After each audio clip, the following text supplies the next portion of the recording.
Welcome to another episode of the Metal Queens podcast. I'm Steve Richards. This is the podcast where we celebrate the fiercest women in metal and rock and beyond. Today's guest is a powerhouse who blends industrial grit with seductive pop precision. Think Madonna colliding with Nine Inch Nails under neon lights is the best way to describe it. She Mhm. surpassed 500,000 streams with her debut album, Everybody Dies, landed major editorial playlists, secured over 400 playlist ads in just 2 weeks. With her latest single, the single Save You Now, she's got a new single coming as well. Welcome, OUDi, to the Metal Queens podcast. Hello. Wow, So, thank you for that introduction, Steve. my pleasure. And OUDi is based in Nashville. OUDi feels fearless, fully realized. When did you know that it was time to step out on your own and create this project? Yeah, I mean, I feel like it had been a long time coming. I had been in like duo dynamics for about 15 years. And the last band I had been in or duo, it had been 8 years. And I mean, a lot, went through a lot with that band, a lot of amazing experiences, a lot of like trials and tribulations. But it took me about a couple years out of that project to go, I really just want to do me, and it was like I was quite adamant about it because I was pretty much just going through like an identity crisis, having been in a project that wasn't necessarily true to my genre for like 8 years. Mm, But it took a while, being in Nashville as a songwriter, I'm constantly writing for, you know, copious amounts of genres. And I like all kinds of music. So it took a while to like really garner this sound. But I was very adamant that what I released was who I am, like really digging deep into what moves me sonically. And so yeah, it took me like a couple years to, a lot of trial and error to get where we are yeah. today. Yeah. Yeah, you've had success in Jackalope and Sons of Daughters. What part of yourself, Addie, wasn't being expressed until now? Um, you know, I would say like truly communicating my life's experiences and my emotions and stuff, that's something that constantly gets compromised when you're in a duo. And, nothing, not harping on that. That's just what being in a duo is, right?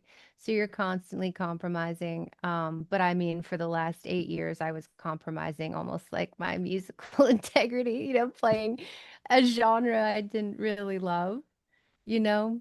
Um, so this time, I mean, I'm the boss. I get to say what I want to say. I have been writing, you know, for years in this town. And so I have a very select circle of people that I write with now. When I first moved here, you would just write with anyone that you could get into a room with. And now I have like a very select circle that I can be myself and be vulnerable in and not have to worry um, that my idea is going to get twisted into something that it wasn't intended to be. So it's just for the first time just truly showing, myself and the world what who I am as an artist.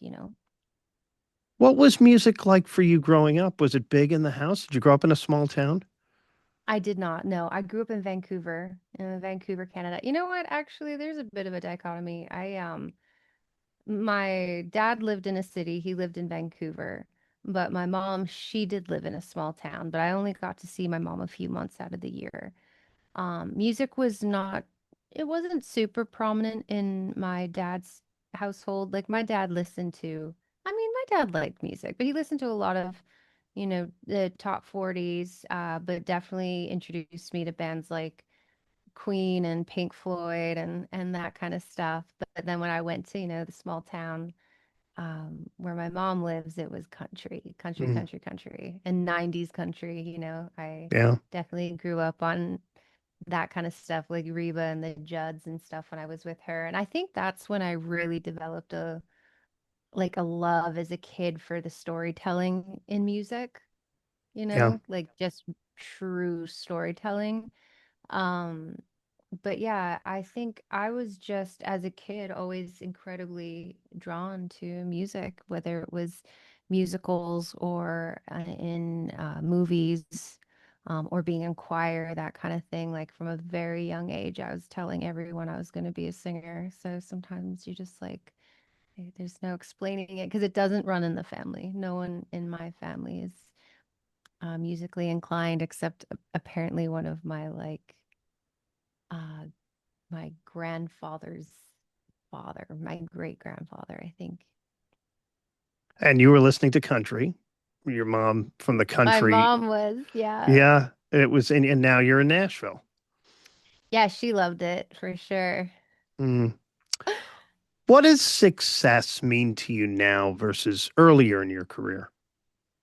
Yeah. I'm kind of something that I'm always asking myself and battling with myself because as an artist, I'm always trying to like get to the next place or do better and that kind of thing. But I think I think if I can just get people to like listen to my music and show up to my shows, and I'm not needing like big numbers and that kind of stuff, that's success. If I don't have to, um, what's the word, hustle as hard, Mm. to monetize kind of thing. It's been an interesting journey because um, I was quite young when I was in Jackalope and quite green. And then Sons of Daughters was the first time when so and so made it where music was completely paying the bills and we're touring and doing festivals every weekend and stuff. And that definitely felt like I made it, but I was freaking miserable, right? Yeah. So right now, it's to me, it's just like, am I happy? Like, am I happy doing what I'm doing? Am I getting to like travel and people are showing up? Am I connecting? That's success to me. As I listen to your music and watch your videos, it feels very cinematic. Do you Hmm. see visuals first when writing, or does the sound guide you first? No, definitely the sound guides me first. Though I am a director. I got into directing a few years. I did a few music videos that did pretty well, and then my first short film got into a few like the Nashville Film Festival and a couple in LA and New York and stuff. Film is definitely in me. I'm a cinematic person for sure, and I have a love for film. When I was a kid, or not necessarily a kid, but I used to work at a movie store for years, and I'd take home 7 movies and Hmm. watch one every day. Like I'm a movie buff. I got like hundreds of VHS tapes right now in this house. Like, I mean, I got a movie poster in my bedroom, right? Yeah. So yeah, I'm a cinematic person for sure. And that matters to me when I'm making music videos or making visuals. Like I think visuals are very important to me, but making music videos is such a different thing now. Like back in Jackalope, we were making, you know, I think both of the big music videos we made were like 50 grand each, right? And then it's like, oh, now it's like 3 grand, now it's 5 grand, now it's 1 grand, and it's like, okay, also what are music videos doing for independent artists at this time, you know? Yeah. Uh, so definitely, but no, when I write a song, it is coming from a place of emotion and a need to express a feeling. What's your favorite movie of all time? God, that's not fair. If you had to narrow it down, Do you have Desert that Island, answer? I'd have to watch all the time. Oh Godfather, or man. Goodfellas for me. Honestly, I was If just gonna say Godfather, Scarface, maybe. and Scarface would be up there too. Yeah. Yeah, I mean, I just watched Godfather recently. Yeah, it's so hard to say. I mean, my top movies, someone just asked me this. It's so funny. Yeah, but definitely Godfather is on the top. Scarface is up there. Um, I really like the Romeo and Juliet and um I don't know, I'm a bit of a cult fan. Like I love like Doom Generation and Death Proof and all those kind of films. My dad loved the big Hollywood westerns, so he loved the great big scores and the big landscapes, and so I got into that too. I mean, he lived on Yeah. TCM, so I love that. I just watched Gone with the Wind the other day. mm, Yeah, yeah. someone had said they never had seen it, so I was like, "Oh my God." Mm. Chat. I don't You know. you've worked with David Ogilvy, an Mm-hmm. icon in industrial music. What did you Mm-hmm. learn from that chapter that still shapes you today? Well, we still work together. So I would say that, you know, my career has kind of come for full circle. Um, I mean, Dave is just he's so next level, just as a human in general, but obviously like his credentials are out of this world and his talents. But what I love about Dave is how humble he is. Like he can walk into a room and meet new people and they will never know who he is and like what he does if they'd have to ask. And whenever I work with him and there's collabs or anything, Dave's not at all like protective of things. He's all about the collective. And I remember when being in the studio, he's like, "Who's coming to the studio today? Like, bring people, bring friends." Like, he loves people and he loves getting to know people and just wants like when we made Jackalope, every single person that played on that record got a credit, a writing credit, because he just really truly believes that if you had anything to do with something, you need to be not just paid, but like credited and considered a writer, can be considered someone that this song couldn't exist without. So, uh, yeah, but Dave and I became true good friends fast. Like, we met years ago. We're going on a couple decades now, but for the Sons of Daughters years, I mean, we've always been friends, but we weren't working together in any capacity. And it was Brave and Fu Valkic, who is also an industrial pioneer and godfather. They work together a lot. Um, Fu is an incredible programmer. I was just talking to them, just saying, "Hey, I'm like, because I was here in Nashville, and if I said, hey, I'm looking for like a Robin Fink kind of guitar tone here, and it's like trying to find someone to like be play outside of the box and not be afraid to play like a wrong note or two is really hard to find in Nashville. Because Nashville's got the best players in the world, but they're all very like perfect. And I really wanted, I mean, I'm not perfect, and I really wanted this music to be, you know, a little rough around the edges. And I kept getting these mixes back that were like, it just wasn't there. It was like, oh, I like this, but it's just not there. And I gave it to Fu and Dave. And I was like, can you guys see what you can do with this? Like, there's just something missing. And when I got their mix back, there's footage of me crying listening to it because it's like, I was like, fuck, there I am. There I am. And it's like a return to home, they're like family. It's like they really knew me and they're such a massive part of my sound, you know? And so we just continued from that first song that we released when we first released this project. And then I went to Vancouver and, the three of us bunk up at Foo's house. He has got a studio at home and we make breakfast and we go to the studio and we go for walks and hikes and do our sunset pier walk every night and have drinks. And I also had missed that because Jackalope, we made the record in the studio at Garth Richardson's studio. And in Nashville, do that. You go into a writing room and then you hire a bunch of musicians. They listen to your song once and they play it, and that's your record, which is also a fascinating thing to watch. But I did really miss the collaborative family kind of old school way of making songs. So Rave is a massive part of my career. He's one of my best friends, and like I think he makes me look cool. Mm. So I gotta keep him around. You are currently recording your second full-length album. You've been teasing on Instagram this new single, Only Tattoo, which is Yeah. coming out on March 20th. What's the story behind this song? Okay, so only tattoo, dead giveaway. I only have one tattoo, which is going to change. I got this tattoo like so many years ago, and I don't know, I'm like afraid of commitment in all forms of the word. But I was just like, I don't know, I'm a pretty nostalgic person, and I have a history of like not being able to let people go. Like I hold on to people in my heart for a long, long, long time.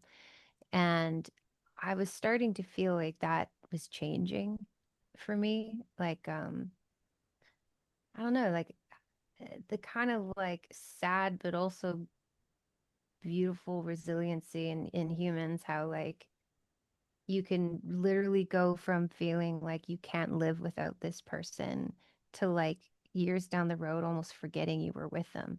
Like forgetting the feeling completely, forgetting what you did, so I had a person in mind because I was like, wow, this person's actually like, I feel like they've faded from my memory. And so I wrote, how your face is fading, like my only tattoo, because I tell you, my only tattoo's fading. So Is there a theme emerging from this new record? Is it resilience? I think so. Yeah, I think a lot of my songs speak to like human growth, human nature, resilience. Like Monster is about, kind of looking inward for answers, and Save You Now is about, um, the harsh reality that no one's going to save you but yourself and that kind of stuff. So yeah, and my life story is definitely one of resilience. So that would make sense. One of my favorite words, resilient. I love that. Audi. So can we expect this album? So, I don't know. I am really just trying to get songs out. So I have an incredible team, and we're releasing a song every 5 weeks as per the request these days, which I'm telling you is nearly freaking impossible. Mm. It was easier for the first album because I spent 2 years writing it. So I had a lot of songs done. Um, but I only have about 3 or 4 songs right now for this record that are done, that are fully written. So I mean, it's wild. This song comes out March 20th, and on that date is when I'm supposed to be handing in the next one. So it's almost like kind of hard to like truly celebrate and like one song, because as soon as that song is out to the world, it's like go on the next song. Yeah.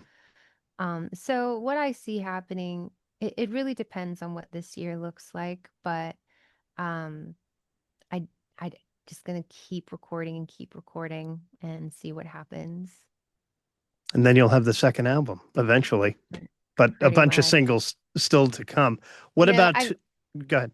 Well, I was kind of scared to do that because I kind of got like in trouble for that. Not necessarily in trouble, but like I kind of did that for the first one because I already had all the songs. And then, for the first year, they just want you to release a song every 5 to 6 weeks. And then by the time that year was over and I did put the album out, there was only 2 songs on it that people hadn't heard. And I just got called out for that. People were like, oh, big album drop. Not everyone, but some people were like, big album drop.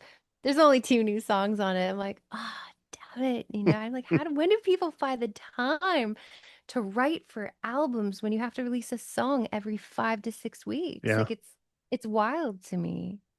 Yeah. So many of the metal queens on here, that's what they're doing. That's the strategy. It's just Yeah. singles. Um, Yeah. I mean, and I collect vinyl. I love albums, yeah. but I mean, I mean, things changing fast.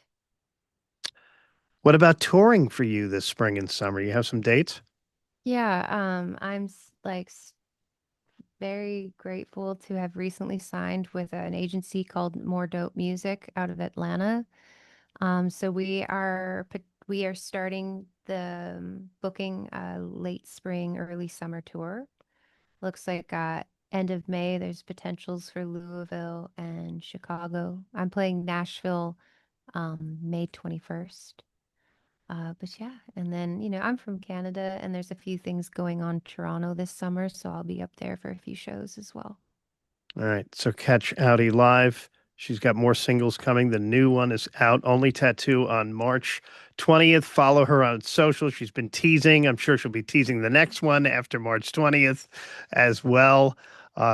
She's Audi Industrial Pulse, Pop Precision, and a voice that refuses to be boxed in. Thank you for joining me. Thank you for having me.